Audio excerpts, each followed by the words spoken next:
Telespettatori di Antenna 3, buona giornata, ben ritrovati. Prima edizione dei nostri telegiornali anche quest'oggi, lunedì 17 luglio, insieme fino alle 13:30 con tutte le notizie e gli aggiornamenti di cronaca, ma come ogni lunedì tra pochissimo vedremo quello che è il sondaggio di oggi, ma vedo che ci chiede la linea e quindi andiamo subito da lei, la nostra Anna De Roberto, che si trova con il presidente della Regione Veneto a Vallio di Roncade per una inaugurazione di un'opera importante per il collegamento con le località di vacanza del nostro litorale. A te Anna, buongiorno.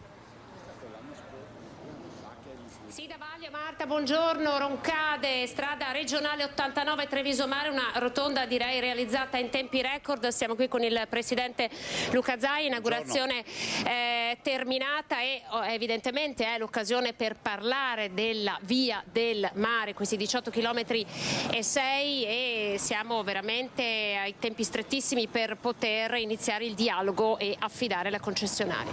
Sì, dice bene, nel senso che stiamo verificando tutte le carte dell'offerta. Nel momento in cui saremo nelle condizioni di firmare il contratto, consegneremo il cantiere che per questi 18 km e 600 metri che andranno a finire sostanzialmente alla rotonda Frova in località Tosano a Jesolo. Sono quasi 200 milioni di euro di opera, verrà realizzata in 36 mesi, quindi in 3 anni avremo l'opera realizzata.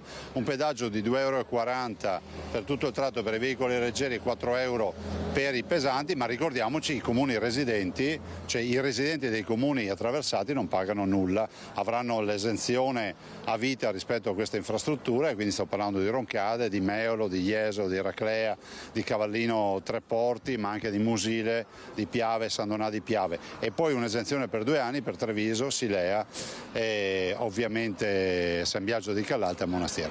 Questo per dire che comunque è un itinerario che dovrebbe portare più sicurezza stradale, più gestione del traffico verso le nostre spiagge, ma anche lì dalla rotonda Frova di Jesolo pensare poi a una nuova infrastruttura per arrivare al Cavallino, quindi evitare che questo imbuto resti. Appunto, che è il nodo, poi di fatto quell'imbuto è sempre stato il nodo. Allora oggi l'inaugurazione, tra l'altro lei si è complimentato anche con chi ha lavorato perché è stata veramente realizzata in tempi record, e questo è un nodo, lei l'ha chiamato un tratto buio. Sì, questa strada? Assolutamente, perché comunque è una delle strade ad alta incidentalità. Noi dobbiamo investire nella sicurezza stradale. Io l'ho fatto in provincia di Treviso quando ero presidente, 450 rotatorie realizzate, sostanzialmente abbassati di moltissimo gli incidenti stradali e soprattutto quelli mortali o con feriti gravi. Dall'altro però non dobbiamo dimenticare che le strade non sono pericolose, ma siamo noi spesso con comportamenti sbagliati che rischiamo di renderle pericolose. Pensi solo a questo nuovo elemento che è entrato nella nostra vita, che è il telefonino, quindi abbiamo fuoriuscite di strada in solitaria per il 46% di incidenti mortali, vuol dire che ci si ammazza da soli nel 46% dei casi di incidenti mortali con fuoriuscite di strada, probabilmente da distrazione all'interno dell'abitacolo. Nell'occasione, in questa inaugurazione ovviamente si è parlato anche di A4, anche qui insomma ci sono buone notizie, ma io coglierei l'occasione della sua presenza anche per tornare per un attimo sul tema legato all'immigrazione. Ci sono stati nuovi sbarchi anche questa notte, è di fatto stata dichiarata un'emergenza e non sono, come dire, scoppiate diverse polemiche legate al protocollo che lei ha chiuso con ANCI, e lei dice è in difesa dei primi cittadini. Dopo il caso di Castelgomberto, che cosa succederà? Cioè che cosa cambierà realmente? Ma intanto ricordiamo che c'è un'emergenza dichiarata dal governo ad aprile nazionale per l'immigrazione, che la catena della decisionale passa attraverso il governo, il commissario nominato dal governo per l'immigrazione, poi la distribuzione dei migranti nei territori avviene fatta dalla prefettura capoluogo, quindi la regione o le realtà territoriali non sono coinvolte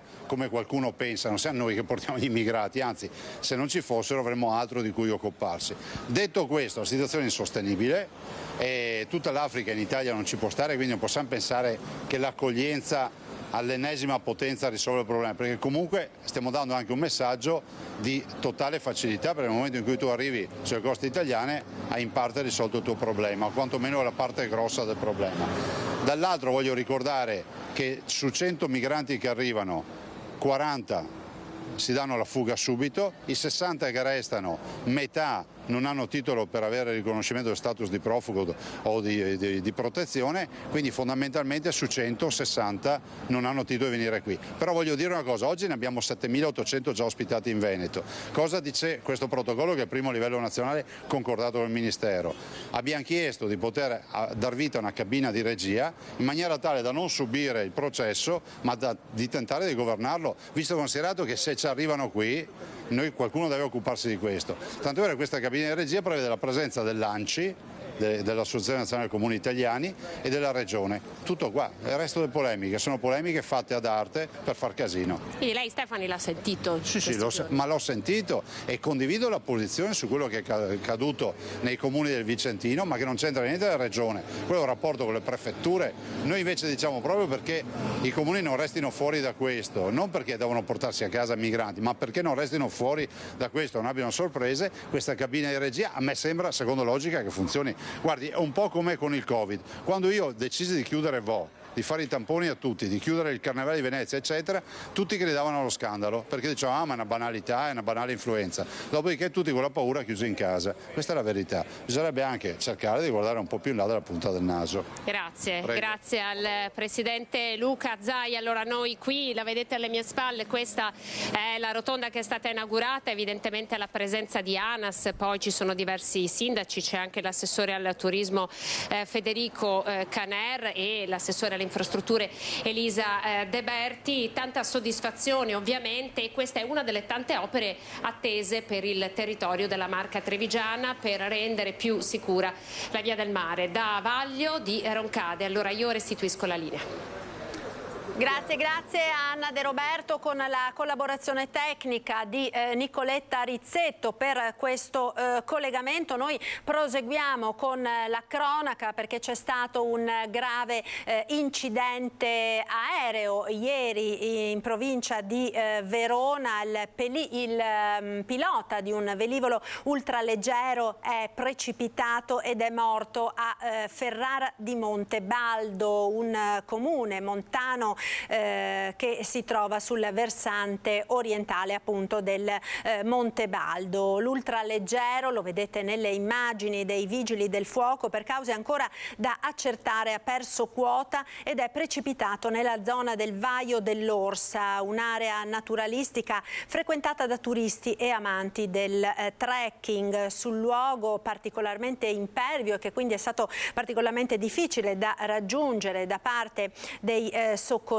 è stato inviato l'elicottero del SUEM 118 in attesa appunto dell'arrivo dei vigili del fuoco, che hanno provveduto poi a recuperare la salma del pilota. Sul posto è intervenuto anche il soccorso alpino. La salma del pilota è stata caricata a bordo appunto dell'elicottero dei vigili del fuoco, è stata imbarellata e poi trasportata alla superficie di volo di Ferrara del Montebaldo. Secondo quanto si è appreso, il pilota si era alzato in volo nel primo pomeriggio di ieri dall'aeroporto di Trento e dopo una sosta presso l'aeroporto di Verona Boscomantico era di nuovo decollato per raggiungere Trento, quando appunto per cause ancora in corso di accertamento è precipitato. Posto sotto sequestro, il velivolo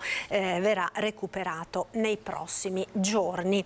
Ed ora andiamo a Padova, dove rimangono stazionarie. No, ci andremo tra poco a Padova, perché ora ci chiede la linea da Favaro Veneto la collega Ilaria Marchiori per parlare di un altro caso di cronaca che vede vittima un cittadino appunto di Favaro, il sesto deceduto davvero in pochi giorni per questo quartiere di Mestre. Ilaria, a te che cosa è successo intanto? Buongiorno. Sì, buongiorno a te Marta, buongiorno ai nostri telespettatori. La comunità di Favaro Veneto è stata colpita da un altro lutto.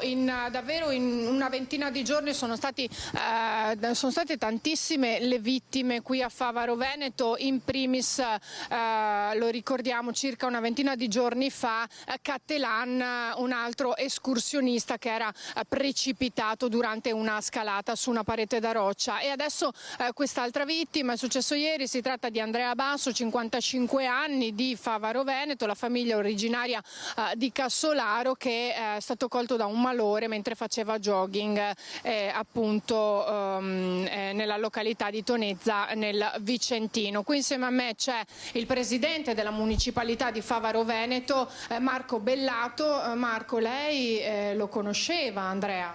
Sì, buongiorno, era un mio amico, si faceva ben volere da tutti, spesso lo trovavo che andava a correre qui a Favaro Veneto in via Colombara, dove vado anche io a correre, un ragazzo in forma, un uomo in forma. Ieri a prendere questa notizia ci ha sconvolto tutti di nuovo, perché è l'ennesimo lutto di una persona che conosciamo e che è conosciuta e ben voluta qui a Favaro Veneto. Abbiamo avuto 20 giorni fa il povero Stefano Cattelan, poi la tragedia di Santo Stefano di Cadore, Marco, Maria Grazia e Mattia, e adesso Andrea. Sinceramente non so cosa dire, perché sono eventi talmente tragici che non so cosa dire. Sembra che proprio sia un periodo per noi, per la nostra comunità, e vorrei esprimere anche attraverso la televisione le mie più sentite condoglianze alla famiglia di Andrea Basso, in particolare alla moglie Loredana, che anche lei è una persona cara, una mia amica come lo era Andrea, e al figlio e a tutti i familiari. E veramente mi sono ripromesso di andare a trovarla anche per offrire un piccolo sostegno per quello che posso, con la mia vicinanza, ed esprimere anche la vicinanza da parte della comunità di Favaro Veneto. Gli piaceva andare a correre, come piace a molti di noi qui andare a correre, praticare sport qui nel bosco di Maestri piuttosto che in via Colombara. E lui era uno che ci riusciva anche bene, perché correva meglio degli altri e quindi si teneva in forma. Era una persona che comunque simpatica, solare, gli piaceva la vita, anche era una persona che viveva la vita di Favaro, lo vedevi ogni tanto che prendeva con la moglie e con gli amici l'aperitivo in qualche nostro bar qui del posto, e comunque frequentava le compagnie che si sono formate qui a Favaro, che sono cresciute qui a Favaro e che non si erano persi di vista nonostante il passare degli anni. Insomma, appartiene a una famiglia storica di Favaro, come molti di noi, e quindi persona perfettamente inserita nella nostra comunità. È evidente che ci mancherà, come ci mancheranno tutti quelli che sono mancati in questi 20 giorni, proprio perché qui a Favaro Veneto siamo 25.000 persone, però ci conosciamo tutti e ci chiamiamo per nome, e per la mattina, se capita, prendiamo un caffè, ci parliamo dei problemi che ci sono. Cioè, le persone non sono numeri qui a Favaro, le persone hanno un nome e un cognome, quindi quando qualcuno di queste persone viene colpita, è un lutto che ci colpisce tutti, perché ci conosciamo tutti e siamo tutti amici. Ecco, Presidente, questo è l'ennesimo lutto, tanto che l'assessore comunale di Venezia Renato Boraso, che vive qui a Favaro e che abbiamo sentito anche nei giorni scorsi per parlare della tragedia che invece ha colpito le famiglie Potente e Antoniello, ha detto sembra quasi si sia abbattuta davvero una sciagura proprio su Favaro Veneto. Anche per questo ha pensato di chiedere ai parroci una benedizione, una sorta di messa speciale per il territorio. Addirittura la scorsa settimana aveva detto: speriamo che con il Redentore si chiudano queste morti che si sono abbattute su Favaro, e invece così non è stato, perché poi proprio è arrivata questa notizia. Crede che potrete fare questa messa speciale, una sorta di benedizione per la comunità?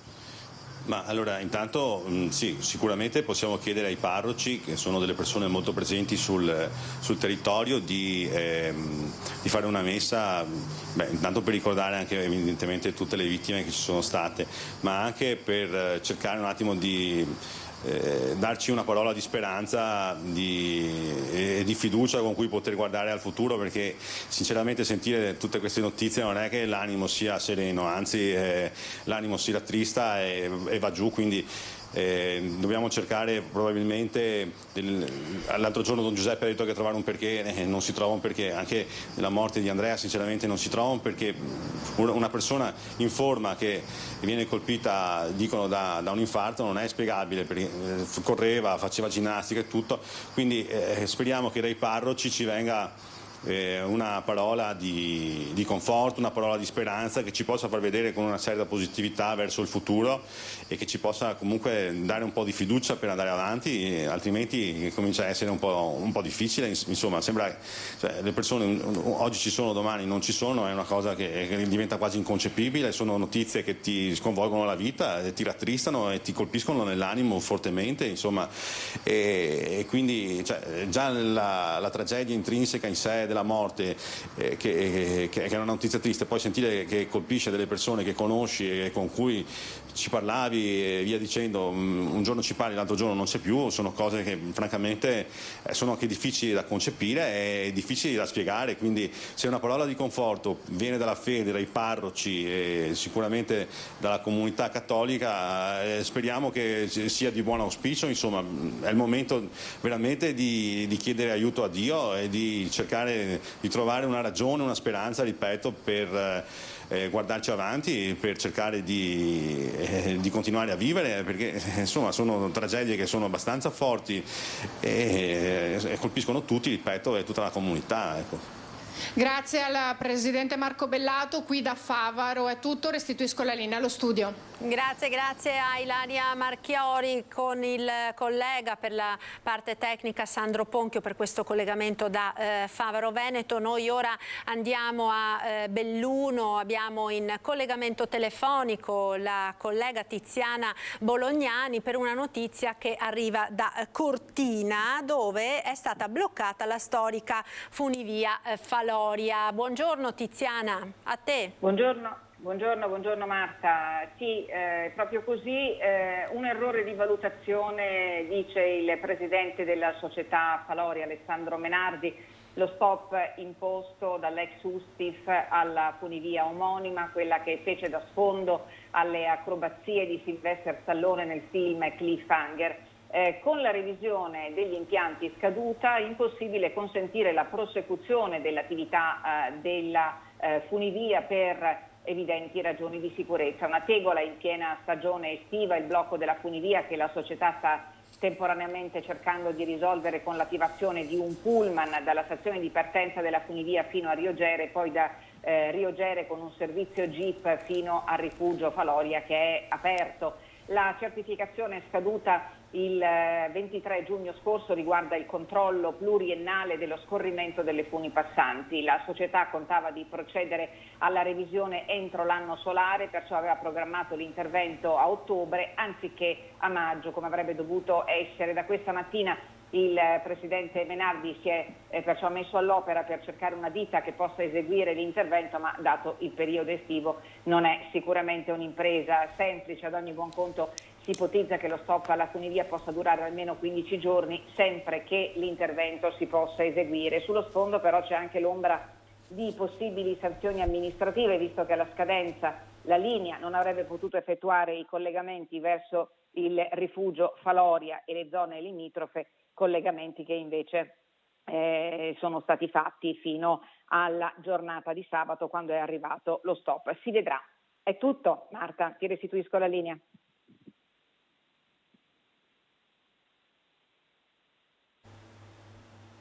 Marta? Sì, ecco, scusa non ti sentivo più Tiziana, io ti ringrazio per questo collegamento e naturalmente tutti gli aggiornamenti nelle prossime edizioni dei nostri telegiornali. Grazie a Tiziana, buon lavoro. Grazie anche a te, grazie a Tiziana Bolognani dalla nostra redazione di Belluno. Ora noi andiamo a Padova dove rimangono stazionarie le condizioni del carabiniere ferito venerdì pomeriggio a Padova da un uomo, un 55enne stalker che era andato a minacciare la moglie. Si attende in queste ore che venga disposta l'autopsia sul corpo dell'uomo ucciso appunto dal collega del militare ferito.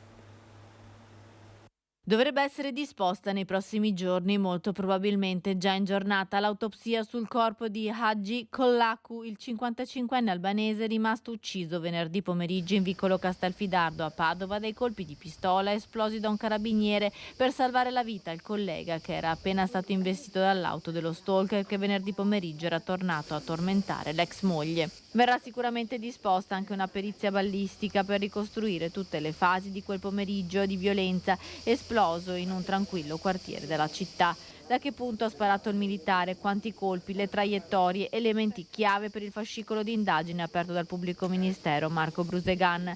L'indagine per eccesso colposo di legittima difesa al momento non ci sono iscritti nel registro degli indagati. Si tratta di una procedura ordinaria per poter approfondire tutti gli aspetti della vicenda. Nel frattempo restano stazionarie le condizioni del 37enne carabiniere del nucleo radiomobile di Padova, rimasto gravemente ferito dopo essere stato investito dal 55enne albanese che ha ingranato la marcia, schiacciando il militare intervenuto dopo la chiamata dell'ex moglie dell'uomo, preoccupata per la presenza dell'ex marito violento su cui pendeva anche un ammonimento del questore. Nella notte tra venerdì e sabato il carabiniere è stato sottoposto ad un delicato e lunghissimo intervento alle gambe ed è tuttora ricoverato in rianimazione. La prognosi resta riservata. Venerdì pomeriggio il 55enne albanese, dopo averlo investito, lo stava anche per colpire con un coltello. Nonostante il dolore lancinante, il carabiniere ha avuto la forza di urlare "spara, spara" al collega, che poi ha fatto fuoco colpendo mortalmente lo stalker. E continuano le indagini dei carabinieri, restiamo nel Padovano per individuare i 3 ragazzi che sabato pomeriggio in un parco a Monselice hanno accoltellato un ragazzino di 15 anni. Il minorenne resta ricoverato in prognosi riservata all'ospedale di Padova. Sarebbero già stati identificati 3 ragazzi che sabato nel tardo pomeriggio al Parco della Rocca di Monselice hanno accoltellato un 15enne di Ospedaletto Euganeo e avrebbero ferito al volto anche l'amico che era con lui. Si tratta di 3 ragazzi di origine nordafricane. Intanto il minorenne ferito dai 6 fendenti al torace e alle gambe è ancora ricoverato a Padova. Non è in pericolo di vita, ma la prognosi resta riservata. I carabinieri hanno acquisito le immagini delle telecamere di videosorveglianza del Parco di Monselice. Gli aggressori dovrebbero essere tutti minorenni, così come i 2 ragazzi aggrediti. Ancora sconosciuti i motivi che hanno portato alla rissa violenta esplosa intorno alle 17:30 di sabato pomeriggio vicino al bar della Casetta in uso all'Auser e quindi sotto gli occhi di molti testimoni. Si parla di una spedizione punitiva per un regolamento di conti forse dovuto ad alcune cessioni di hashish, ma i genitori del ragazzo ferito dalle coltellate escludono che il figlio possa far uso di stupefacenti e parlano di altri bersagli o di una lite per altri motivi, come hanno detto al sindaco di Ospedaletto Euganeo. Il figlio, quello che appunto si è trovato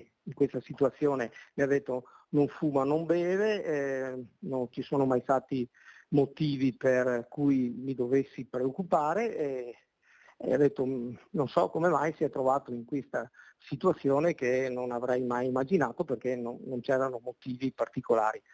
Ecco, questo è il quanto. Dopodiché cosa posso dire? Posso dire che da un punto di vista generale, purtroppo i figli di quell'età lì che chiamiamo l'adolescenza o comunque dai 12 anni fino alla maggiore età è un periodo molto critico e vivono in una società che secondo me è pericolosa e che quindi le compagnie, le amicizie, un po' tutto si fanno trascinare in contesti molto più pericolosi di quello che credono senza avere, diciamo, un'esperienza a monte di capire dove sta il pericolo. E torniamo ora sulla tragedia della notte del Redentore, costata la vita a Riccardo Nardin, 28enne di Cavallino Treporti, che con il suo barchino ha urtato contro una bricola mentre tornava dopo aver assistito allo spettacolo pirotecnico. Sulla sua pagina Facebook le immagini della sua amata barca, rubatagli per ben 2 volte per altrettante ritrovata. Nel 2020 si legge il post esultante di Riccardo Nardin, 28 anni di Cavallino Treporti, perché la sua barca era stata ritrovata. Ed è proprio su quella barca che il giovane, nella notte dei fuochi del Redentore, ha trovato la morte. Tradito dal buio, probabilmente dal moto ondoso causato dalla presenza di almeno 3.000 barche in laguna per assistere alla festa. Riccardo ha impattato contro una briccola e nell'urto forte il suo corpo è stato sbalzato in acqua. Con lui a bordo c'erano 2 amiche, la serata stava volgendo al termine, stavano tornando a casa. Riccardo Nardin lavorava per una società di trasporti turistici, con i lancioni che fanno la spola tra il terminal di Punta Sabbioni e Venezia. Aveva studiato all'Istituto Nautico di Venezia, era un grande appassionato di mare e viaggi. L'incidente è accaduto tra San Giorgio e San Servolo. Siamo in un caso molto limite e particolare, insomma, no? Il bacino di San Marco nell'arco di tutto l'anno e negli anni non ci sono mai 3.000 imbarcazioni contemporaneamente. Dal momento che l'evento è finito c'è questa abitudine invece magari andare in modo molto rallentato, c'è chi magari tira sull'ancora e cerca di rientrare il più presto possibile, magari a volte anche per evitare appunto l'intasamento. E quindi anche se la velocità è molto ma molto limitata, la moltiplicazione delle onde fa sì che comunque si agita il bacino d'acqua e di conseguenza bisogna essere molto cauti. Per le ricerche sul posto la motobarca della Marittima, 2 autopompe lagunari, vigili del fuoco e sommozzatori che erano in servizio per la manifestazione. La polizia locale di Venezia ha compiuto i rilievi e le indagini per ricostruire la dinamica, sulla quale però rimangono pochi dubbi. Fondamentale la testimonianza delle amiche che erano con lui. Riccardo lascia 2 fratelli. Il cordoglio è iniziato fin dalle prime ore dell'alba a correre sui social diversi messaggi di vicinanza alla famiglia di Riccardo, da quello del sindaco Luigi Brugnaro a quello di Cavallino Treporti con Roberta Nesto. Un minuto di silenzio è stato osservato oggi prima della regata del Redentore che precede la Santa Messa. Abbiamo concordato di dedicare per ogni regata un minuto di silenzio, quindi prima della partenza al Cordino i regatanti che prenderanno il via dalle 4:30, l'ultima è alle 6:15, le 3 regate prima di partire faranno un alzaremi e dedicheranno un minuto di silenzio alla giovane memoria del giovane ragazzo di Cavallino Treporti.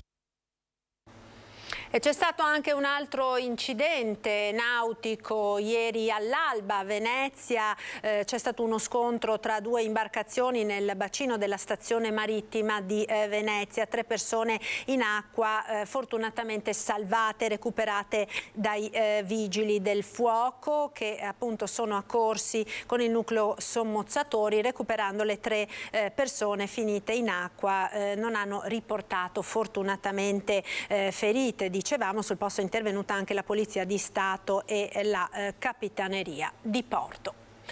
Si è risvegliato dal coma quasi un mese dalla lite in strada per una mancata precedenza. Il 39enne kosovaro di Loreggia ha riaperto gli occhi e ha riconosciuto la compagna. Non ricorda nulla di quello che però è accaduto lo scorso 19 di giugno, quando è stato tramortito con un pugno da un campione di arti marziali, 23enne di San Martino di Lupari, davanti al parcheggio della baita al lago di Castelfranco, al culmine di un violento litigio tra i 2 automobilisti. La prognosi del 39enne inciderà anche sulla contestazione penale nei confronti del 23enne che lo ha colpito, che per ora è indagato per lesioni gravi, ma l'ipotesi di reato potrebbe essere modificata in eccesso colposo di legittima difesa, visto che dalle ricostruzioni investigative sarebbe stato il kosovaro a innescare la lite aggredendo il 23enne. Questa appunto è la notizia che ci arriva questa mattina, e c'è anche un'altra notizia che arriva dal Trevigiano relativamente ad un incidente che si è verificato nella notte in provincia di Treviso lungo l'autostrada A27 tra gli svincoli di Conegliano e Treviso Nord, in direzione di Venezia, per un incidente tra 2 auto finite entrambe rovesciate fuori strada. 2 persone sono rimaste ferite, i pompieri accorsi da Conegliano hanno messo in sicurezza i mezzi, mentre i 2 feriti sono stati presi in cura dai sanitari del 118. Le operazioni di soccorso sono terminate intorno all'1:30 di notte con il recupero dell'auto da parte del soccorso stradale. Con la cronaca restiamo in provincia di Treviso, dove la Guardia di Finanza ha scoperto numerose irregolarità in 3 laboratori tessili. Vediamo.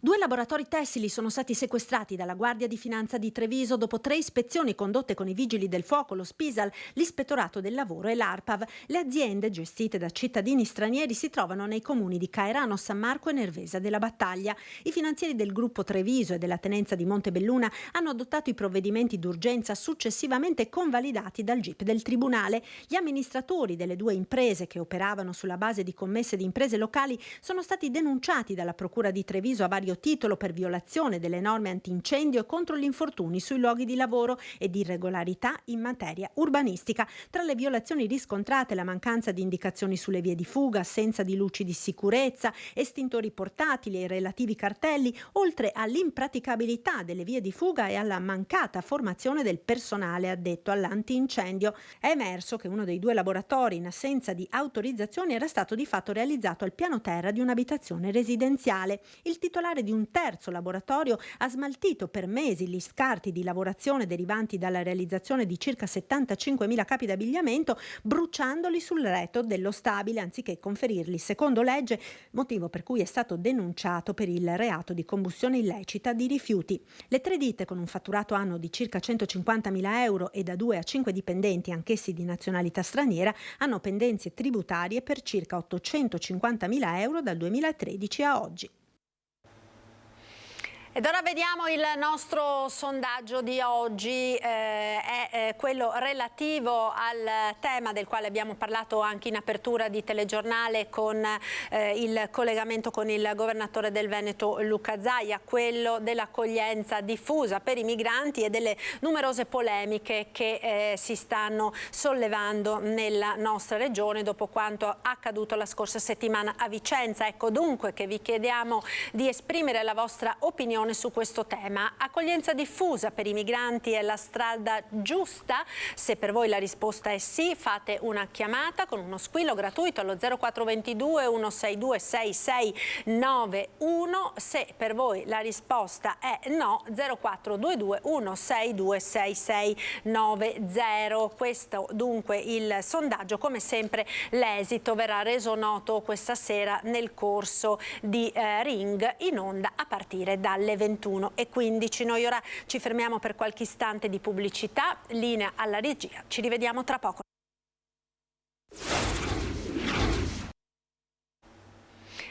Eccoci, siamo nuovamente in diretta, prima edizione dei nostri telegiornali. È il momento del nostro primo approfondimento su un tema di grande attualità. Ne abbiamo parlato diffusamente nel corso dei nostri telegiornali dei giorni scorsi. È quello dell'ondata di maltempo che ha investito parte della nostra regione giovedì scorso, e poi di questo tempo pazzo che ora ci ha diciamo catapultato in un'ondata di caldo torrido. Abbiamo qui con me in studio, lo ringrazio per essere con noi, Giorgio Polegato, presidente di Coldiretti Treviso. Buongiorno. Buongiorno a tutti.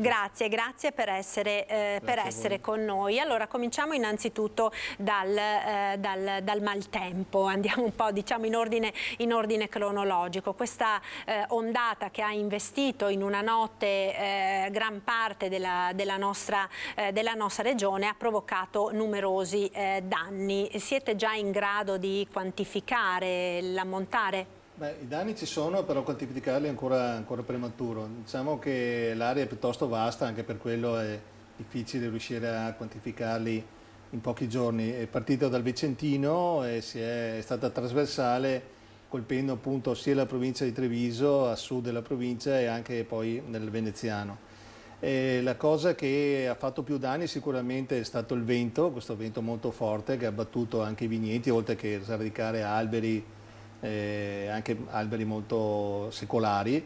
Perciò il danno è anche rifare determinati impianti, perché abbiamo visto proprio il piegarsi di pali in acciaio, cosa che non si era mai visto prima. Ecco, li stiamo proprio vedendo, no? nelle nostre perché come immagini. Si vede, il cemento si piega e basta raddrizzarlo, invece nel caso dell'acciaio Corten o dell'acciaio inox si piegano e lì c'è altro da fare che sostituirli, perciò è un lavoro ancora più difficile, essendo poi adesso in piena vegetazione e anche costoso e laborioso.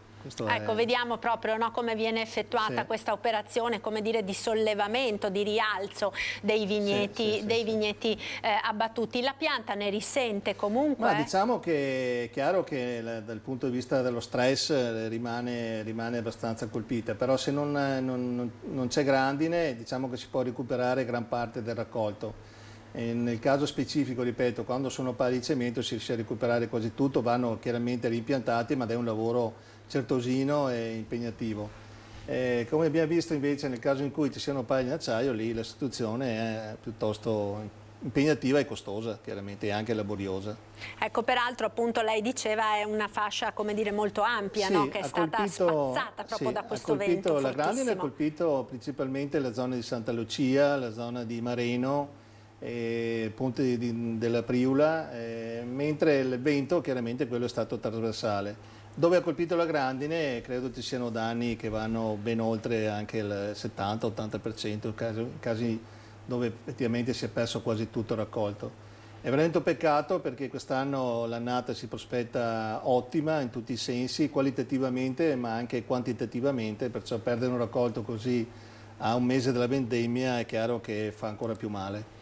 Certo, abbiamo visto immagini anche di altre colture, quindi ovviamente i vigneti sono stati quelli maggiormente colpiti, le altre colture diciamo, che danni hanno riportato? Il seminativo, la zona chiaramente lì è seminativo principalmente, c'è qualche frutteto ma direi che il mais in primis o la soia è stata sicuramente la più colpita e lì chiaramente i danni si fanno importanti. Io quello che auspico a tutti e dico ormai da qualche anno è che è necessario avere l'assicurazione, perché se negli anni scorsi erano casi isolati o quasi rari, ormai diventano consuetudine. Essere assicurati è una necessità, un costo che si bisogna mettere a preventivo, perché altrimenti si rischia di perdere, oltre che il raccolto, anche un danno economico importante. Ecco, io volevo farle sentire, perché abbiamo raccolto numerose testimonianze in questi giorni di agricoltori. Vediamo quindi se con la regia riusciamo a vedere appunto il servizio che è stato realizzato dalla nostra Anna De Roberto. Partiamo già da Nervesa e arriviamo a Cessalto, praticamente la nostra provincia è stata totalmente attraversata. È il giorno della conta dei danni oggi, con il sole che picchia forte sui filari abbattuti a terra dal vento, distese di viti con grappoli straziati impigliati tra loro. I danni sono diversi, c'è chi ha perso il 30% del raccolto, chi fino all'80%. Solo una questione di fortuna, perché la tempesta di vento si è mossa in una direzione precisa. Sono 25 i comuni della Marca dai quali sono arrivate denunce, 8 quelli del Vicentino. 10.000 gli agricoltori che rappresenta oggi il Consorzio di Difesa Treviso-Vicenza-Belluno. Fortunatamente ci sono tante aziende oggi, qui soprattutto nella sinistra Piave, che sono assicurate. Parliamo dei nostri comuni Santa Lucia, Mareno, Vazzola, che sono stati fortemente con Cimo ad Olmo. Oggi le aziende che si assicurano sono circa il 70-80%, sono tante per fortuna. Ora per rimettere in piedi i tralci bisogna fare presto. I materiali necessari potrebbero però non esserci per tutti. Bisogna trovare i pali, allora c'è la corsa nel cercare comunque di recuperare anche i pali vecchi se troviamo, perché oggi bisogna rimettere in piedi velocemente questo vigneto per poter fare i trattamenti per salvare il salvabile. Noi dobbiamo salvare il prodotto per quest'anno, quello che riusciamo a salvare, ma soprattutto dobbiamo pensare a un altro anno, perché nell'altro anno l'uva si fa con le viti sane. Dai pali a rame utilizzato come cicatrizzante. Questa mattina sentivo questo rumore in giro, c'erano i trattori che partivano e cercavano di distribuire lo zolfo ventilato, che è un vecchio anticrittogrammico ma comunque sempre efficace. Dobbiamo proteggere le piante dalle peronospore, dalle infezioni, ma soprattutto anche dall'ovidio. Danni ai frutti, ma anche alle strutture. Per questi il Consorzio ha attivato un fondo mutualistico per indennizzare ad ettaro le aziende e sostenere i costi che serviranno per ripartire. Vogliamo dire ai nostri soci, se subite il danno, telefonate al Consorzio. Il Consorzio non è del Presidente, il Consorzio è vostro, perciò il Consorzio va utilizzato ed è al vostro servizio. Ecco, allora abbiamo sentito, no, davvero una corsa contro il tempo per salvare questi vigneti. Sì, diceva giustamente il Presidente Nadal che bisogna assolutamente il prima possibile rimettere in piedi per fare quell'intervento che vada a sanare, diciamo, eventuali malattie che possono essere sorte dopo la grandinata o dopo la pioggia e anche in una situazione così estrema. Credo che comunque l'efficienza e la velocità dei nostri agricoltori farà sì che faranno di tutto e si farà di tutto per rimettere in piedi il prima possibile e salvare il raccolto. Credo che già da subito si siano attivati, so che anche noi come consorzio agrario Treviso Belluno ci siamo messi a disposizione per fornire tutto quello che serve appunto per aiutare gli agricoltori a raccogliere, diciamo, quello che oggi è possibile, perché chiaramente la grandine ha fatto sì danni, ma ci sono anche casi dove c'è stato solo vento e fortunatamente non la grandine. Su questo bisogna appunto cercare di recuperare il prima possibile il raccolto. Ecco, dopo la tempesta il caldo torrido, insomma, temperatura che sta aumentando di giorno in giorno, dicono che già da oggi, ma domani e dopodomani sarà ancora più caldo. Che effetti ha sull'agricoltura questo cambiamento climatico? Sì, diciamo che quest'anno rispetto all'anno scorso c'è sì un caldo quasi anomalo, direi, anche se comunque siamo in luglio diciamo era prevedibile che potesse arrivare. E rispetto all'anno scorso abbiamo avuto comunque quelle precipitazioni che ci hanno messo in sicurezza. Oggi non c'è una crisi idrica come l'avevamo nel 2022. E come sembrava fino a poco tempo sì, fa, fino insomma, a qualche mese fa, che fino a maggio, insomma, si è eravamo recuperato in crisi nera. abbondantemente, si sono anche rimpinguati i bacini dove si va a tingere durante l'estate, perciò questo ci mette assolutamente in una situazione di grosso vantaggio rispetto all'anno scorso. È chiaro però che il caldo in certe situazioni mette in stress soprattutto gli allevamenti, soprattutto le mucche da latte, che in questa fase soffrono come soffrono gli umani, e si prevede, c'è già un calo, diciamo, della produzione che può arrivare a punte anche del 20%, dal 10-15%, ma anche il 20%. Perché appunto andando in stress mangiano meno e producono meno, e purtroppo anche si va a produrre anche un latte che non sempre è, diciamo, al top della qualità. Perciò su questo chiaramente si spera che quanto prima si ritorni a temperature normali, in modo da mettere gli animali nelle condizioni di fare quello che devono fare. Poi comunque è anche vero che certi allevamenti si sono attrezzati con dei metilatori, con dei sistemi per affrescare e aiutare appunto gli animali a superare questo momento critico. Ecco, quindi sono soprattutto i bovini, diciamo, in questo momento che stanno risentendo maggiormente, le vacche da latte. Esattamente, le vacche da latte che devono produrre latte, chiaramente, perciò quello è un risultato che vedi da subito. Però tendenzialmente lo stress è trasversale, tutti gli animali ne soffrono, e chiaramente nel periodo estivo la produzione di qualsiasi tipologia tende a calare.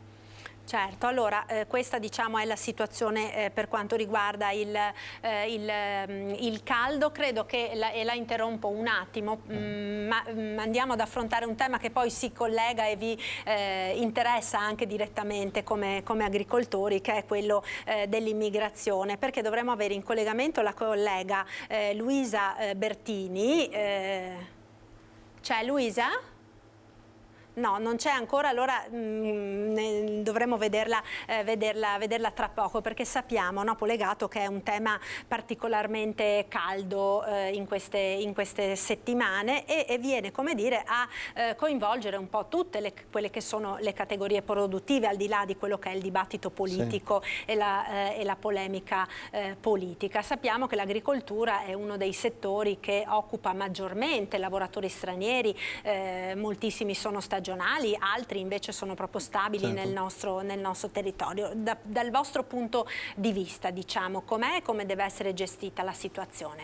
Beh, intanto bisogna dire che l'utilizzo ormai è trasversale, perché soprattutto negli allevamenti, sia da carne che da latte o negli ovini, ci sono comunque tanti operatori stranieri che lavorano tutto l'anno. Ecco, chiedo scusa, Polegato, poi torniamo subito da lei, perché adesso vedo che è collegata appunto Luisa Bertini da Vicenza, dove c'è stato appunto un confronto questa mattina in prefettura proprio sulla questione dei migranti. Quindi poi torno da lei, Polegato, intanto andiamo da Luisa Bertini. A te, Luisa, buongiorno.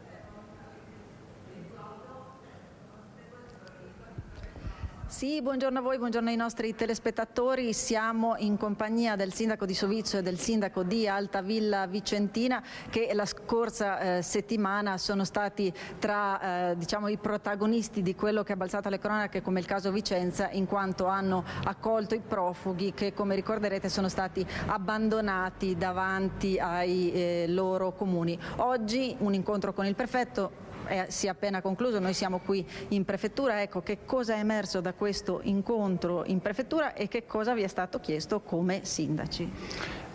Parto dall'ultima domanda. Ci è stato chiesto una disponibilità di alloggi. Noi oggi, sia noi come Sovizio e Altavilla, abbiamo una disponibilità di beni sequestrati alla mafia, di poterli mettere a disposizione per accogliere questi migranti che ci sono stati consegnati nel corso della settimana scorsa.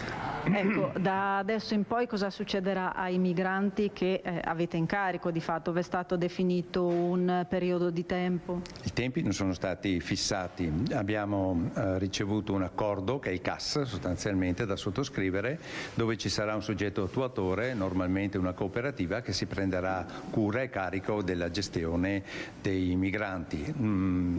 A questo, essendoci oggi presente sia la Croce Rossa Italiana che la Caritas, anche la Caritas ha dato la sua disponibilità di supporto. Già oggi avviene così nel nostro comune, che la Caritas parrocchiale si sta già occupando di questi 3 ragazzi.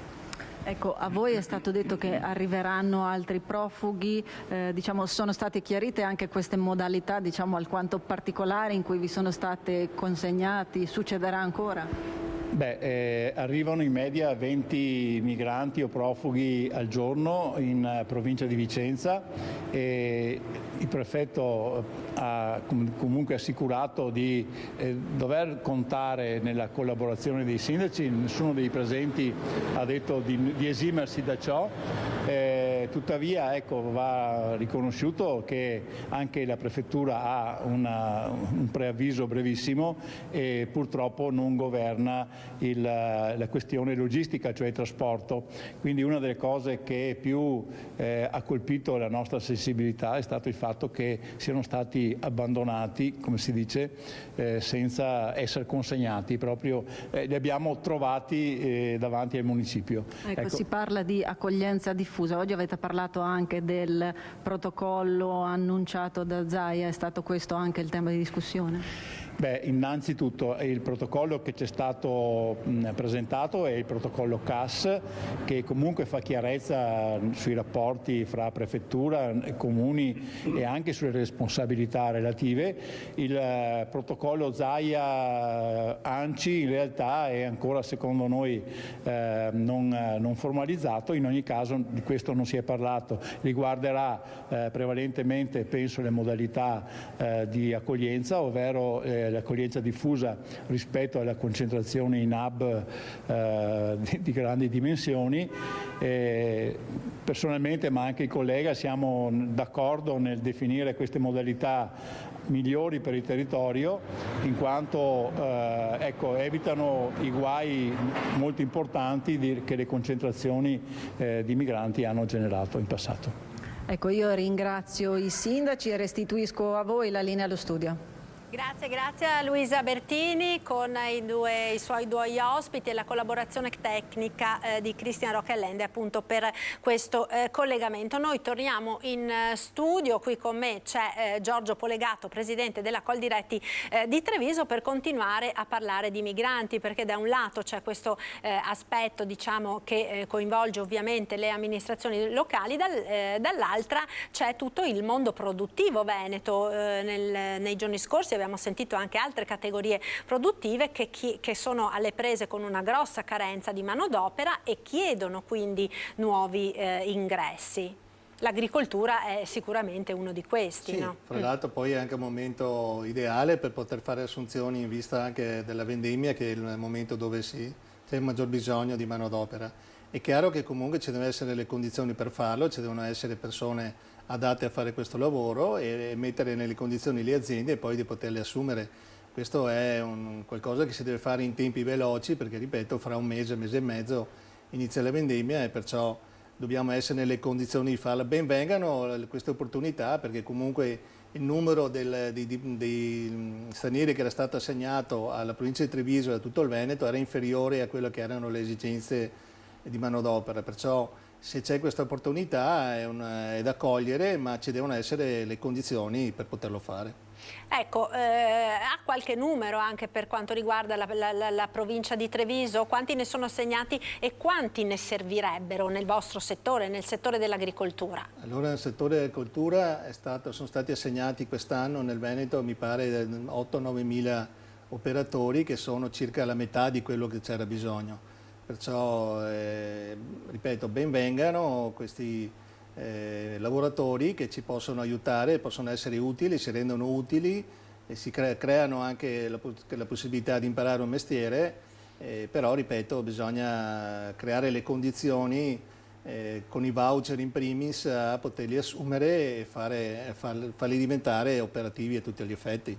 Ecco, molte categorie dicono noi siamo pronti a fare la nostra parte, anche mettendo a disposizione per esempio degli alloggi, come aveva fatto a suo tempo anche l'associazione degli industriali, anche facendo magari con l'aiuto della rete delle camere di commercio. Il presidente Pozza di Union Camere Veneto si è detto disponibile per gestire quella che è la formazione, perché poi questi lavoratori vanno anche formati, no?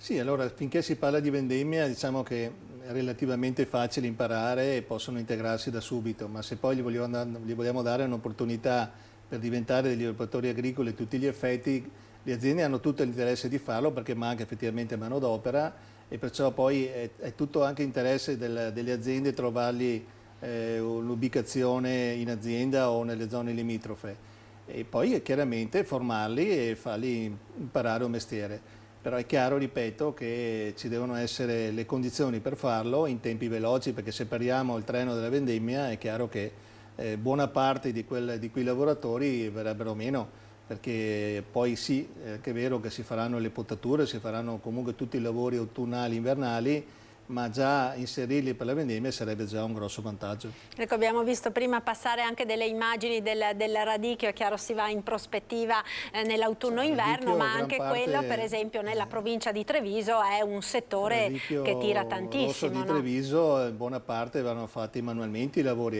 e anche lì c'è carenza, oltre che un'incidenza importante della manodopera. Perciò anche quella è un'opportunità per inserirli e farli imparare un mestiere. Ecco, diciamo, lei dice l'importante è che ci siano le condizioni però per poterlo fare. Quali sono secondo lei queste condizioni, la base di queste condizioni per poter accogliere? Che vengano messi a disposizione questi lavoratori idonei chiaramente ad ottemperare a certe funzioni con tutti i documenti del caso per poterli poi assumere. Questo è quello che noi chiediamo. Credo che sia interesse di tutti farlo, in primis della prefettura, in modo che le aziende vengano messe chiaramente a riparo da qualsiasi tipo di problema, giustamente, perché tutti vogliamo lavorare in sicurezza, in maniera trasparente e l'assunzione deve essere fatta chiaramente quando ci sono tutti i canoni che sono previsti appunto dagli enti che poi vanno a certificare questo. È anche vero che gran parte potrebbero anche confluire a cooperative che hanno diciamo, una certa velocità anche nel fare questo, ma anche la singola azienda oggi ha bisogno di manodopera e ha bisogno di essere tutelata, aiutata in questo frangente. Ed è questo quello che voi chiedete, che sarebbe poi un po' nell'interesse di tutti, anche di queste persone che verrebbero quindi integrate e avviate ad un lavoro. Per concludere, legato, tornerei al discorso iniziale, dicevamo dei danni del maltempo, del caldo, della vendemmia che si sta approssimando, no? Quindi della necessità di fare presto per sistemare. Nei giorni scorsi c'è stato anche un incontro che avete avuto, hanno partecipato i sindaci, poi si è fatto il punto sulla prossima stagione appunto di vendemmia, quando si partirà e che stagione sarà?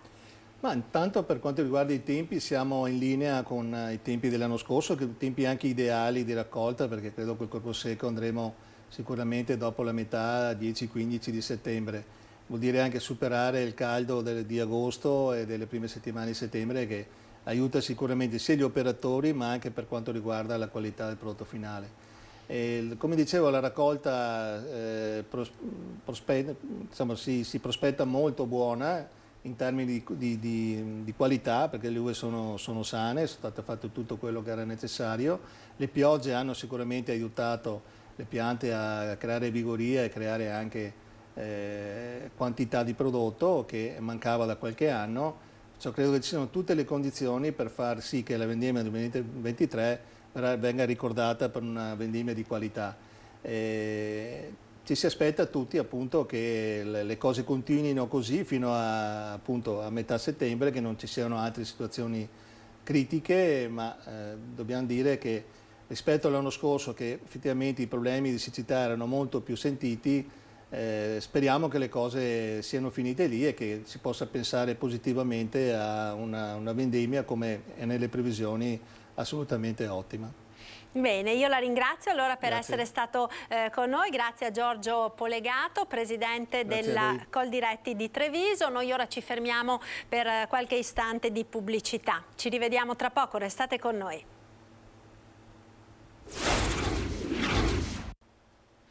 Eccoci nuovamente in diretta, prima edizione dei nostri telegiornali. Ne abbiamo accennato poco fa per quanto riguarda gli effetti sull'agricoltura. Parliamo dell'ondata di caldo che sta interessando tutta l'Italia. Da oggi è previsto un ulteriore incremento delle temperature, in particolare nelle zone interne di pianura della nostra regione. Il passaggio di Caronte, l'anticiclone che dall'Africa si sta estendendo su tutta l'Europa meridionale, entra nel vivo in questi giorni, portando temperature record anche sulla nostra regione, in particolare su Padova, dove già lo scorso 10 luglio si era registrata la temperatura record di 36 gradi. Nei prossimi giorni vedremo salire probabilmente ancora la temperatura di poco, perché ormai valori molto elevati sono stati raggiunti già nella giornata di ieri, domenica. Vedremo comunque salire le temperature ancora probabilmente di 1 o 2 gradi fino ai giorni centrali della settimana. Afa e umidità saranno 3 giorni di fuoco per i padovani, con le temperature che raggiungeranno i 40 gradi. Una prima boccata di aria più fresca è attesa per mercoledì, annunciano gli esperti del servizio meteorologico di ARPAV Teolo. È prevista una inversione di tendenza dai giorni centrali della settimana, probabilmente a partire da mercoledì con qualche prima pioggia, poi giovedì un po' più significativa, anche con un abbassamento termico. Non sarà un abbassamento particolarmente significativo, nel senso che perdere 3-4 gradi partendo da 38-39 gradi, 37-39 gradi sulla pianura, vederli scendere a 34-36 gradi non sarà un cambiamento radicale, però sicuramente una boccata d'aria rispetto a quello che al periodo particolarmente caldo di questi primi 3 giorni. Un'estate molto umida rispetto a quella del 2022, caratterizzata dalla siccità. Rimarchevole invece rispetto all'estate scorsa è il fatto che quest'estate patiamo di più il caldo, perché è un caldo decisamente molto più umido, mentre l'anno scorso abbiamo visto che, un po' complice la carenza di precipitazioni, un po' anche perché la circolazione determinata dalle strutture bariche in quota portava aria decisamente più secca rispetto a quest'anno, quindi la differenza risiede anche un po' in questo. Stiamo subendo più afa e meno caldo, usualmente definito caldo torrido, come nel 2022. Intanto la gente si sta preparando appunto ad affrontare questa nuova ondata di calore, vediamo come. Buongiorno, lei cosa fa per difendersi dal caldo? Beh, la cosa più semplice da fare è quello di mettermi un cappello in testa, così all'ombra mi riparo, e se proprio non ce la faccio a resistere, uso il mio ventaglio. Ognuno affronta come crede meglio l'ondata di caldo che anche oggi ha investito la Marca. Il termometro in Calmaggiore all'ombra, poco dopo l'1 del pomeriggio, segnava 30 gradi spaccati, appesantiti da un'umidità importante, con il risultato di svuotare ogni luogo che fosse diretto al sole, plateatici compresi, tanto che anche i gestori si prendono una pausa pranzo all'ombra e con il condizionatore a pieni giri. Caldissimo oggi. Amore. Chi fa affari sono, manco a dirlo, le gelaterie. Va bene, va molto bene, ma più che il gelato le granite vanno forte perché fa molto caldo. Di questo caldo i più contenti siete voi? Ma direi di sì, dai, è la nostra stagione, poi si conclude velocemente. Troppo caldo però significa anche aumento di probabilità di temporali di forte intensità come nei giorni scorsi, con danni importanti all'agricoltura e nella Marca al prosecco, ma sempre tutto a macchia di leopardo. Pensate che solo nella provincia di Treviso abbiamo ricevuto denunce con richiesta di perizia per oltre 25 comuni interessati. In realtà però la quantificazione è molto difficile da fare perché come non mai abbiamo visto questioni puntiformi che hanno interessato vigneti in maniera limitata e poi il resto del vigneto invece non aveva di fatto danno. Quindi abbiamo visto filari abbattuti, abbiamo visto filari molto grandinati, poi però l'appezzamento di fianco era perfettamente a posto. Da qui quindi le previsioni per i prossimi giorni, tutt'altro che confortanti. E quindi probabilmente già mercoledì notte, giovedì, avremo ancora le condizioni per possibili temporali anche intensi, ma naturalmente questi fenomeni sono intensi, sono localizzati, quindi la previsione è molto difficile nella localizzazione precisa. Comunque le condizioni ci saranno. Ed il caldo torrido di questi giorni sta riempiendo le montagne del nostro territorio. Il direttore sanitario di Pedemontana Emergenza però avverte: per vivere la montagna bisogna essere preparati.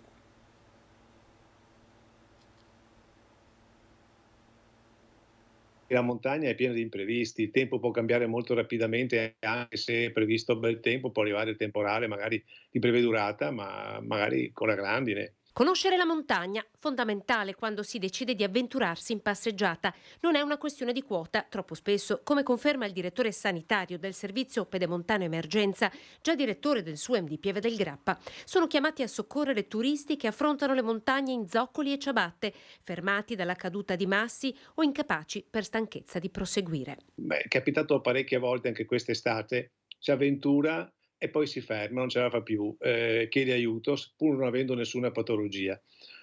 Questo significa che non si è preparato. Nello zaino non devono mancare poche cose, ma fondamentali. L'acqua è indispensabile nello zaino, come pure una piccola giacca a vento, qualcosa, soprattutto se si prevede di fare percorsi lunghi su versanti in parte esposti a sud, magari in parte esposti a nord o in parte dentro le valli. Tra i pericoli della montagna anche l'affollamento che già si inizia a registrare. La montagna sarà affollatissima, anche nei cieli.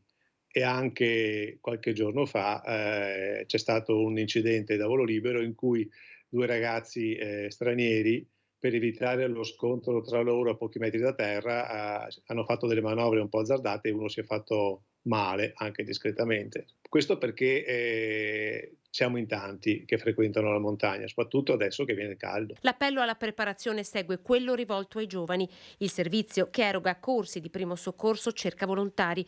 Per diventare volontario del soccorso, i corsi sono 2, base e avanzato, con diverse ore di tirocinio. Servirebbero giovani, e giovani non ne abbiamo tantissimi. Ho notato una cosa nell'ultimo corso, che si offrono molto di più persone che hanno una sessantina d'anni rispetto a persone giovani, studenti per esempio, che potrebbero benissimo dare una mano. Boom di codici bianchi al pronto soccorso ogni venerdì. È preso d'assalto anche il pronto soccorso di Treviso proprio il venerdì. Perché? Perché tra tagliandi per le vacanze e richieste di visite specialistiche, in molti si rivolgono appunto alla struttura d'emergenza. Sentiamo. In queste giornate qua, che magari il medico di medicina generale è relativamente, diciamo, meno presente, perché gli orari di ambulatorio sono quelli, le persone tendono a, diciamo, venire un po' più in pronto soccorso. Teniamo conto anche del fatto che spesso si tratta di accessi legati a patologie specialistiche. Caccia alle prestazioni specialistiche. Da diverso tempo si sta verificando un fenomeno curioso al pronto soccorso di Treviso, che nelle giornate di venerdì e lunedì ormai da mesi supera di gran lunga il numero medio di accessi giornalieri, che è 320. Un dato rilevabile facilmente visto il boom di codici bianchi registrati proprio di venerdì. Se io ho un problema tipicamente specialistico, che ne so, dermatologico, farò prima venire in pronto soccorso che andare al medico di base, che poi magari deve comunque mandarmi dal dermatologo se non è magari in grado di darmi una soluzione, ecco. C'è chi arriva anche per darsi una controllata prima di andare in vacanza. Insomma, il numero dei codici bianchi registrati ultimamente è impressionante, così come conferma il primario Enrico Bernardi il numero di verbali che la polizia compila all'interno del pronto soccorso quando gli animi si scaldano troppo facilmente. Chiaramente chiedo alle persone di avere pazienza, perché noi non è che riusciamo a gestire questo tipo di flussi improvvisamente alti. Tra i consigli del primario agli utenti, soprattutto in questi giorni di caldo torrido, ce n'è uno anche per i motociclisti. Raccomando ai motociclisti di continuare a tenersi le loro protezioni anche se fa caldo, perché se si cade in moto con la maglietta e i pantaloncini corti si fa un disastro. Quindi se è possibile, quando correte in moto continuate a tenervi le vostre tute da moto, giacca e pantaloni. Ecco, allora queste le indicazioni del responsabile del pronto soccorso dell'ospedale di Treviso. Noi ora siamo alla pagina politica, vedo che abbiamo in collegamento Vanessa Camani, capogruppo del PD in Consiglio regionale del Veneto. Buongiorno, grazie per essere con noi. Abbiamo in collegamento al momento solo audio perché c'è qualche problema con il video. Gian Antonio Darè, europarlamentare della Lega. Buongiorno anche a lei, Darè, grazie. Buongiorno a tutti. Buongiorno a tutti. Grazie per essere con noi. Allora, il tema che sta infiammando il dibattito politico in queste ore è quello dell'accoglienza dei migranti. Abbiamo sentito poco fa le parole del presidente della Regione del Veneto, Luca Zaia, dopo le polemiche che si sono innescate anche all'interno della Lega proprio sull'accoglienza dei migranti. Se non facciamo così, dice il governatore, l'alternativa, riferendosi al protocollo per l'accoglienza diffusa, l'alternativa sono le tendopoli. Vanessa Camani. Sì, intanto apprendiamo con un certo stupore, ma anche insomma con un po' di soddisfazione, che il presidente Luca Zaia ha cambiato opinione, ha cambiato orientamento rispetto alla gestione dei flussi migratori in questa regione. Nel senso che sono anni che assistiamo alla narrazione della destra e della Lega rispetto a questo fenomeno, cioè al fenomeno migratorio, una narrazione che sembrava limitarsi al principio dei porti chiusi, dell'aiutiamoli a casa loro, i migranti economici non li facciamo neppure entrare, quando saremo noi al governo vedrete che non arriveranno più migranti. E invece abbiamo visto come alla prima prova del governo, dopo pochissimi mesi di insediamento e con una serie di fattori di geopolitica che stanno incidendo in maniera pressante sui fenomeni migratori, il primo totem, diciamo così, della destra e della Lega, cioè se governiamo noi questi non arrivano, è crollato. Il secondo totem, anzi gli arrivi ormai di questi mesi superano anche i periodi peggiori degli ultimi anni. Il secondo totem, che sembra essere fortemente incrinato, anche se non ancora del tutto abbattuto, è il tema, una volta che arrivano, perché abbiamo capito che non si possono bloccare neanche se il ministro degli interni si chiama Matteo Salvini o Piantedosi, neanche se il presidente del Consiglio si chiama Giorgia Meloni, c'è la questione, una volta che arrivano, come gestiamo e come garantiamo a queste persone un'accoglienza umana. Fino a che era il governo, era il centro-sinistra, il presidente Zaia ha sempre detto: in Veneto i profughi non li vogliamo. Tanto che fino a 2 anni fa, quindi nell'altra punta dell'emergenza, il Veneto era sostanzialmente l'unica regione ad aver rinunciato all'accoglienza diffusa e ad aver mantenuto per tutti gli anni dell'emergenza profughi, così definita, i grandi centri di aggregazione. Ricordiamo tutti perfettamente Bagnoli e Cona. Il Veneto era l'unica regione in cui ancora persisteva quelle grandi concentrazioni di richiedenti asilo. E questo perché i sindaci di questo territorio, perché coperti politicamente dal presidente della regione Luca Zaia, si rifiutavano di adottare il modello dell'accoglienza diffusa, che ha certamente l'aspetto positivo di ridurre l'impatto della presenza di queste persone sui territori e dunque di disinnescare alcune possibili tensioni sociali.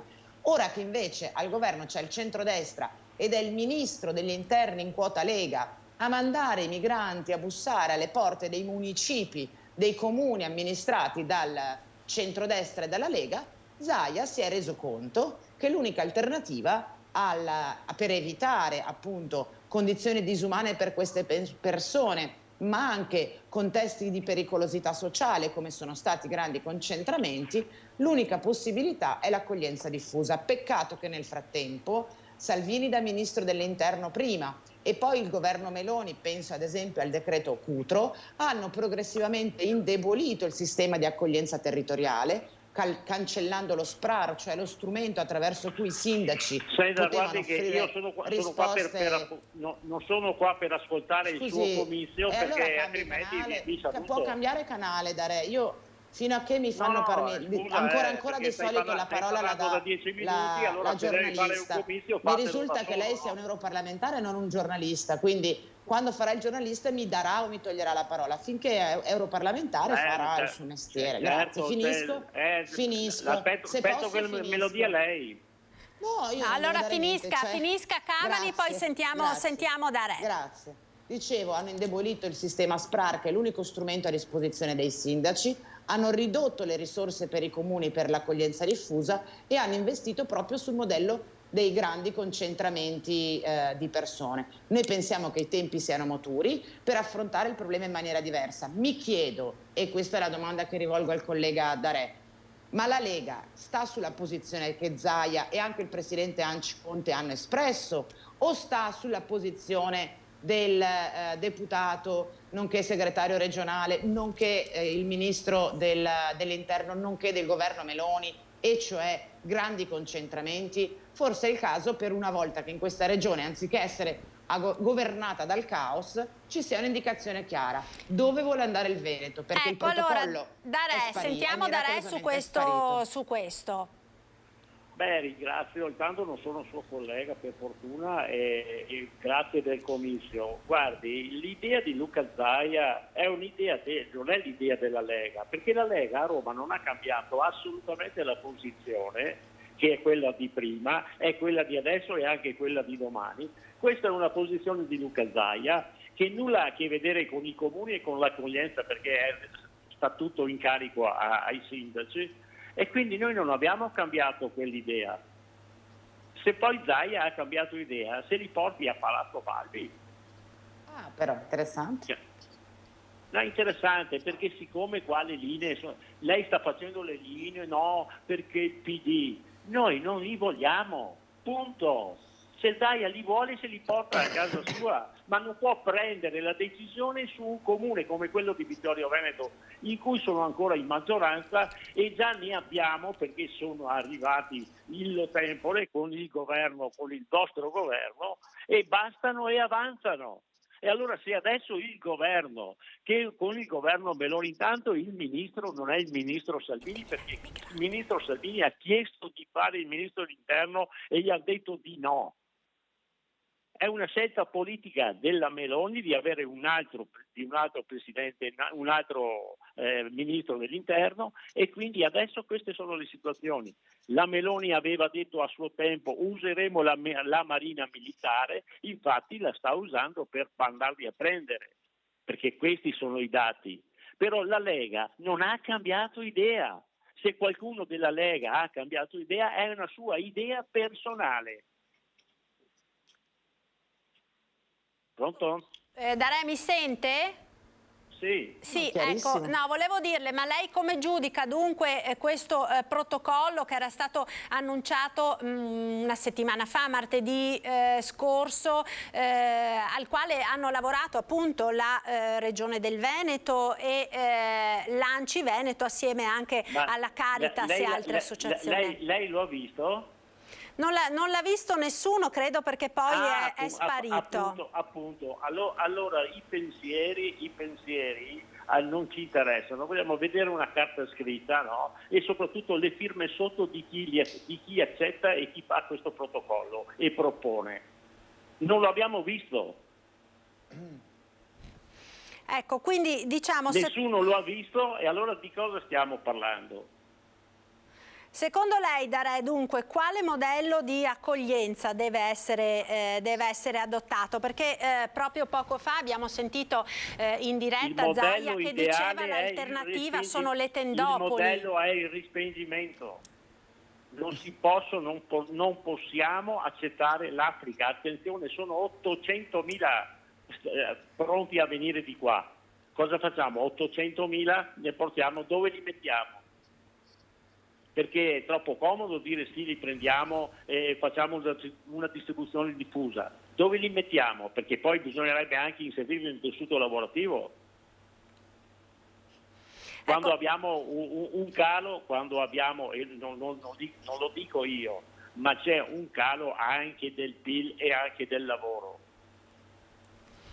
Molte associazioni di categoria però dagli industriali ai piccoli artigiani, agli agricoltori anche si dicono insomma disponibili a fare la propria parte perché hanno un grosso problema di carenza di manodopera. Allora vadano nei centri di accoglienza che già ci sono e ci sono tante persone da mettere in regola se vogliono, ce ne sono già, ma allora vuol dire dare uno stipendio, un alloggio e chiaramente con questo anche una collocazione sociale. Ecco, facciano questo, anche perché ci sono i sindacati in giro, no? Che dovrebbero fare anche questo di mestiere. Quindi la sua linea è quella del respingimento. Che cosa dice dunque al sindaco di Treviso Mario Conte, che ha parlato invece di accoglienza diffusa come l'unica via? Lui è sindaco di Treviso, se vuole, se li accoglie lui. Giustamente da sindaco può decidere l'assessore al sociale e li accoglie. Ma ci sono altri sindaci che non sono dell'idea di Mario Conte. Attenzione che è un amico della Lega, ma su questa idea ci sono idee diverse, anche perché prima di fare e di lanciare questi protocolli o pensare a questi protocolli bisognerebbe fare anche un'azione con tutti i sindaci, ivi compreso il presidente della regione Luca Zaia, no? Non parla per i sindaci della Lega, dovrebbe parlare per tutti i sindaci del Veneto e capire. Poi se qualche sindaco vuole fare l'accoglienza diffusa è liberissimo di farla, non serve nessun protocollo, Ecco, Vanessa Camani, queste le parole quindi di Darè che effettivamente testimoniano una differenza di visioni non da poco anche all'interno dello stesso partito. Ma guardi, se le differenti visioni sono comprensibili, qua mi sembra che siamo un po' oltre le differenti visioni. C'è uno scontro politico molto forte tra uno dei più importanti partiti di governo e il presidente della regione che fino a ieri sembrava essere, come dire, la punta di diamante di questo movimento politico. Sentire Darè che dice chiaramente l'idea di Luca Zaia non è l'idea della Lega è per la prima volta un'affermazione che sostanzialmente sconfessa le posizioni politiche di Luca Zaia e lo mette in minoranza, devo anche dire, dentro il suo partito. E questo è un fatto politico molto rilevante e che ovviamente espone poi la nostra regione al rischio di un caos nella gestione migranti. Seconda questione, bisogna però chiarirci, mi rivolgo a Darè. Non è che siete più all'opposizione, benvenuti nella realtà, siete al governo. Allora dovete essere voi in grado di orientare le politiche del governo in una direzione piuttosto che in un'altra. Certo che il ministro degli interni non è più Matteo Salvini, io aggiungo meno male, ma sappiamo tutti che il ministro Piantedosi era il capo gabinetto del ministro Salvini quando era appunto ministro degli interni, quindi è un ministro che fa riferimento politico direttamente alla Lega di Salvini. Quindi mettetevi d'accordo, perché Darè non può litigare contemporaneamente sia con Zaia che con il governo, o da una parte o dall'altra. Tocca a voi oggi la responsabilità di fare sintesi. Darè, ecco, sentiamo Darè, l'ultima questione, le voglio dire, un'ultima questione da sottoporre a Darè, se posso, così poi le mi risponde anche su questa terza e ultima questione. La politica dei respingimenti, ma ce l'avete dimostrato voi in questi mesi di governo, non è una soluzione, è uno slogan con il quale vi siete riempiti la bocca in tutti questi anni, ma state dimostrando con i fatti che non è una soluzione del problema. Io non vedo l'ora che la Lega inizi a diventare un partito maturo e smetta di raccontare bugie alle persone e raffronti e risolva i problemi. Dai, dire che la soluzione, smettila, dai, con i tuoi slogan, dire che la soluzione, sei un maleducato, fammi finire. Dire che la soluzione hai parlato di fronte anche troppo, a decine di migliaia di persone che arrivano sono i respingimenti, significa ancora una volta prendere in giro gli italiani e i veneti. Ecco, Darè. Prego. Allora, grazie del comizio, della sua... Intanto le voglio dire che il capo di gabinetto di Salvini, ovvero oggi ministro, si ricordi che è un prefetto e il prefetto è sempre e comunque il braccio armato dello Stato nel territorio. Chiaro? Quindi non è una questione che il ministro Salvini, lo ha detto lei, a lei non è piaciuto come ministro dell'interno, tant'è vero che quando ha bloccato le navi la magistratura ha pensato bene di mandarlo a processo, perché ci sono due visioni diverse. Voi siete quelli, perché si possono respingere. E fatelo allora, perché non lo fate? Perché non lo fate? Si vuole, perché non lo fate? Chi non vuole? Non chi siamo non vuole? noi. Chi non vuole? Siete voi al governo. Chi non vuole? La Meloni, Piantedosi? Chi? Non è della Lega. Stai zitta, che hai parlato anche troppo. Ma stai zitta, lascia lo dice parlare tua anche sorella. gli altri. Lascia parlare anche gli altri. Ma impara a essere educato, stai zitta, lo puoi dire tranquillamente a Zaia o a tua sorella, non a me. Portatevi delle vostre sedi di partito, se vi piacciono tanto, portatevi nei vostri comuni, a Verona, è il tuo ministro a Padova, che te li porta a casa tua. Voi. È il tuo ministro che te li porta a casa tua. Visto che vi piacciono tanto, portateli nei vostri comuni, a Verona, piacciono al tuo presidente di regione anche. A Vicenza. No, il presidente della regione non ha titolo su questa cosa e lei lo sa. Il presidente della regione non ha titolo su questo.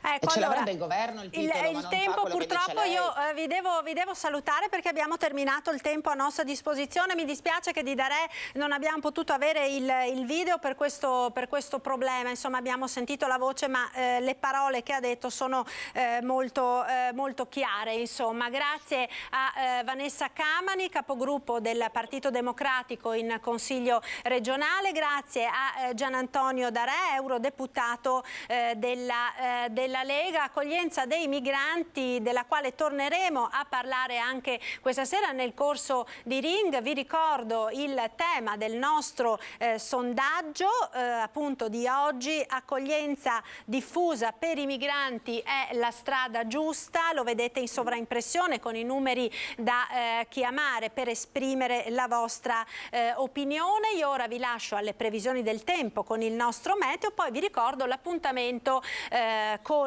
il film di Antenna 3, andrà in onda il film Lei con Joaquin Phoenix e Scarlett Johansson. È tutto dunque, grazie per essere stati con noi. Il meteo, arrivederci.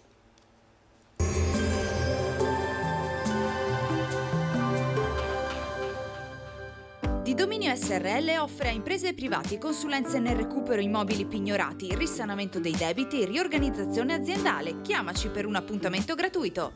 Bentrovati al meteo.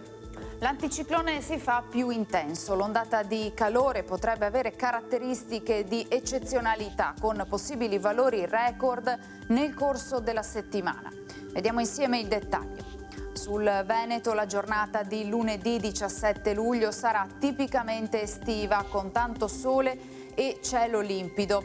Atmosfera piuttosto afosa con temperature in ulteriore aumento, minime tra 18 e 25 gradi, massime con punte di 38 gradi.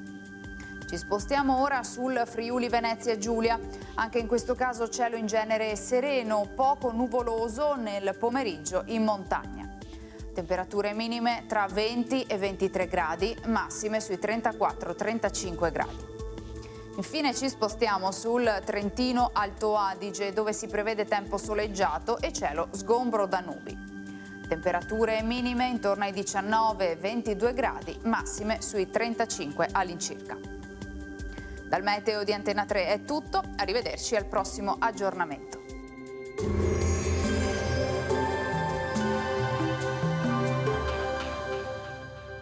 Di Di Dominio SRL offre a imprese e privati consulenze nel recupero immobili pignorati, risanamento dei debiti e riorganizzazione aziendale. Chiamaci per un appuntamento gratuito.